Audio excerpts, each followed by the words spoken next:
something that's costing you sales right now. I mean right now.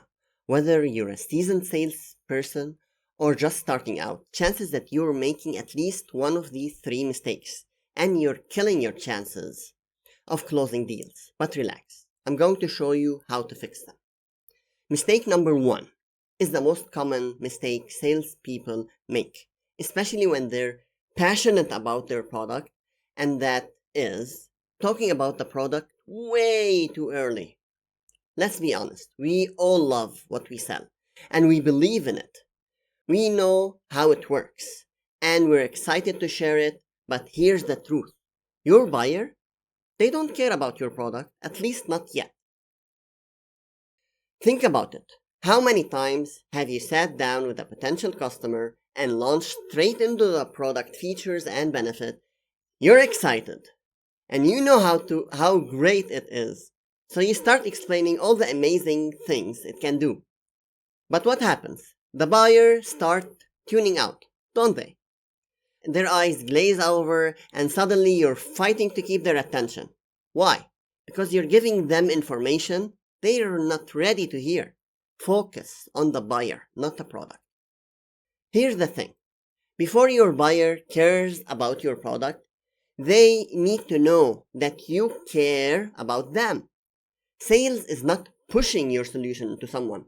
It's about uncover what the buyer needs and guide them to the realization that your product can help solve their problems.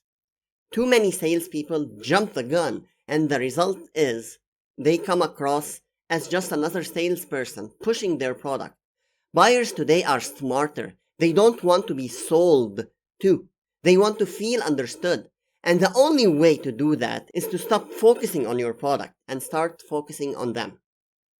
So, how do we shift from product-driven to buyer-driven? Here's the fix. It's simple. Instead of talking about your product right away, start by asking questions. Your job isn't to pitch, it's to listen. You need to get your buyer to open up about their problems, their needs, their pain points.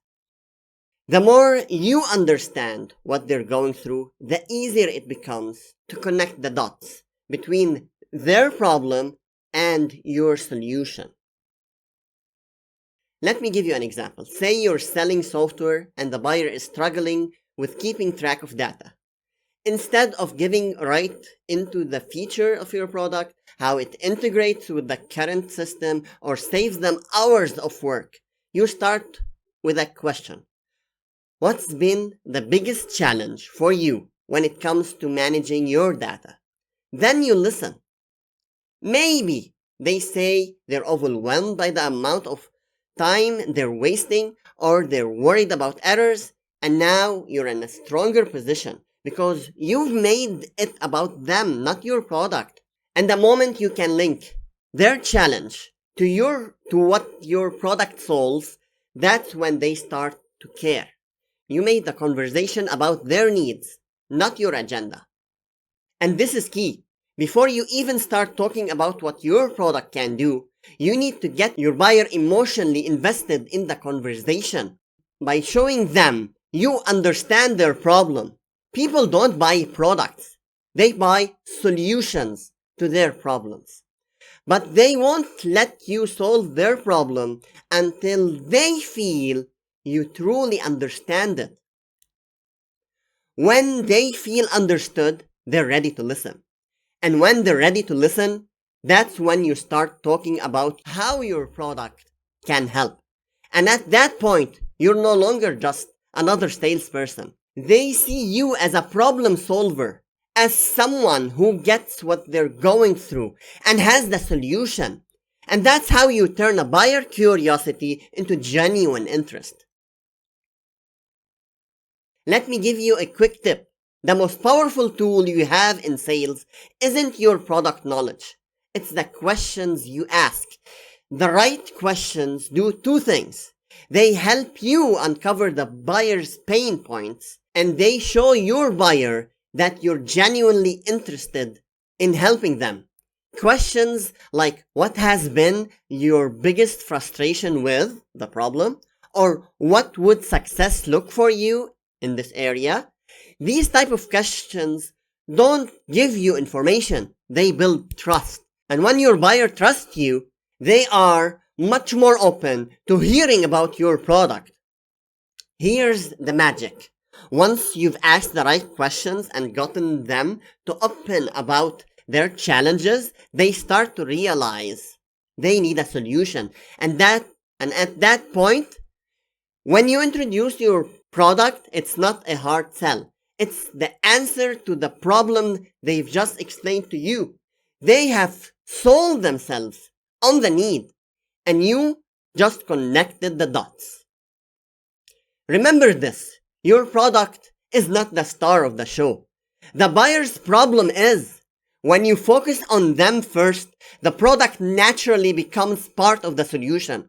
But if you lead with the product, it feels like a pitch, and nobody likes to be pitched. So next time you're in sales conversation, slow down. Resist the urge to start talking about your product too soon. Instead, ask more questions. Find out what really matters to your buyers. And then, and only then, show them how your product can make their lives easier. Let's take a look at a quick example.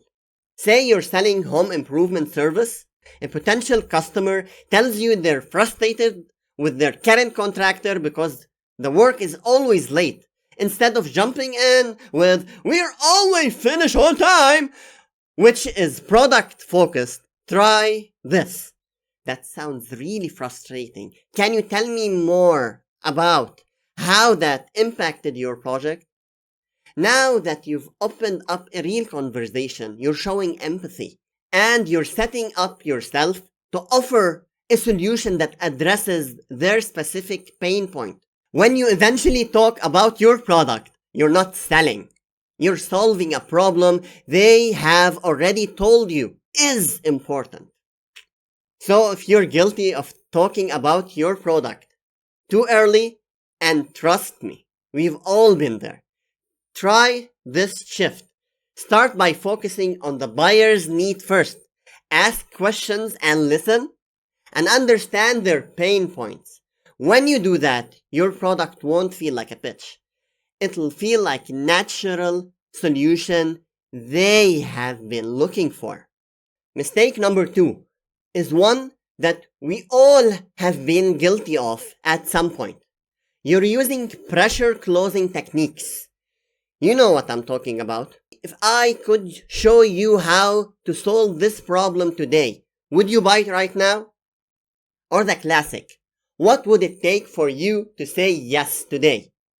Sounds familiar? Let me tell you, nobody likes that. And not you, not your buyer, and honestly, not even your dog. You can feel the tension the moment those words leave your mouth. And guess what? Your buyer can feel it too. So why do it? Here's the thing. Buyers today are more informed, more skeptical, and frankly, they have more options than ever before. The days of hard sell tactics and pressure closing are over. People don't want to be pressured into making a decision. And when you do, all you're doing is pushing them further away. Think about it. Have you ever been on the receiving side of a pressure sale? You know, you walk into a store and within 5 minutes someone's hovering over you asking if you're ready to check out. It's uncomfortable, right? Your immediate reaction is back off or leave. That's exactly how your buyers feel when you try to push them into a decision. So what's the fix? Simple. Stop focusing on closing the deal and start focusing on building trust.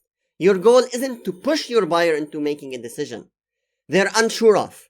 Your goal is to make them feel comfortable making that decision. And that happens by shifting the focus away from you onto them. Instead of asking, what will it take for you to sign today? Try asking questions that show you're genuinely interested in their needs. Like, what's the most important to you when making this kind of decision? Or what concerns do you have about moving forward? These kind of questions open up a conversation. They show the buyer that you're not just there to close a sale. You're here to understand their needs and help them make the best decision for themselves. Here's the secret that most salespeople don't know. People don't like to be sold, but they love to buy. And when you stop pushing and start listening, something amazing happens. They begin to persuade themselves. Think about it. If you're constantly pressuring a buyer to sign on the dotted line, their natural response is resistance. It's a human nature. But when you're patient, when you listen to their concerns, and when you give them the space to come to their own conclusion, they're much more likely to make a decision on their own. And that decision is usually in your favor because they feel understood and not manipulated. You don't need to close them. Let them close themselves. And here's the real kicker. When you stop pressuring your buyers and start focusing on understanding them, you're not just making a sale. You're building a relationship. A relationship where they see you as a trusted advisor, not just someone trying to hit their sales quota. You see, people buy based on emotion, not logic. And when they feel pressured, the only emotion they're experiencing is stress. But when they feel listened to, when they feel like you actually care about solving their problem, that's when they make a decision based on trust, not fear. Let me give you a quick example. Let's say you are selling a software and the buyer says, I'm not sure if this is right for me. Instead of saying, well, if you don't sign today, the price goes up, which is a classic pressure closing technique. Try this instead. I hear you. What's making you hesitant? What would you need to see to feel confident this is the right choice? You're not pressuring them. You're giving them space to think. You're guiding them to clarify their own need, and in the process, they start persuading themselves that this is the right decision. You're not forcing them into it. They're choosing it.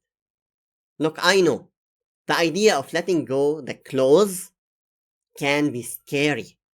It feels like you're giving up control, right? But here's the thing.